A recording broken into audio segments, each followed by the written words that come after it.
તો અમદાવાદમાં શંકાસ્પદ ઘી સામે કાર્યવાહી કરાઈ છે। એએમસીના ફૂડ વિભાગે મોટી કાર્યવાહી કરી। 3 અલગ અલગ સ્થળો પર આવી તપાસ કરવામાં આવી છે।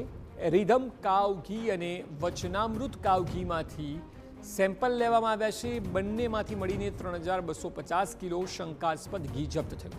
વટવાની વીરકૃપા ટ્રેડિંગમાં પણ તપાસ કરવામાં આવી છે। દુધેશ્વરની ત્રિશાલા એજન્સીમાં પણ તપાસ થઈ રહી છે। બંને સ્થળેથી કુલ 1600 કિલો શંકાસ્પદ ઘી જપ્ત કરાયું છે। કુલ 4850 કિલો શંકાસ્પદ ઘી જપ્ત કરાયું છે।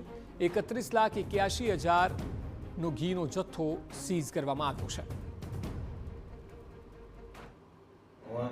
શંકાસ્પદ ઘી હોવાનું પૂરેપૂરું લાગે તેથી એફએસઆઈ એક્ટ અંતર્ગત બંને બ્રાન્ડના નમૂના લેવામાં આવેલા છે અને ત્યારબાદ એને લેબોરેટરી ખાતે પરીક્ષણમાં મોકલવામાં આવેલા છે।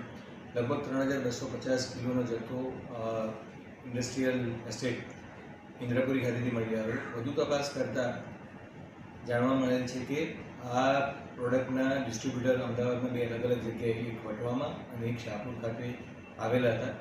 તો તે સમયે ત્યારબાદ તેમાં રેડ કરવામાં આવી અને આ બંને સ્થળોએથી પણ ડિસ્ટ્રીબ્યુટરને પણ લગભગ 1600 કિલો જેટલો ઘીનો જથ્થો જપ્ત કરવામાં આવેલ છે અને સીઝ કરવામાં આવેલ છે।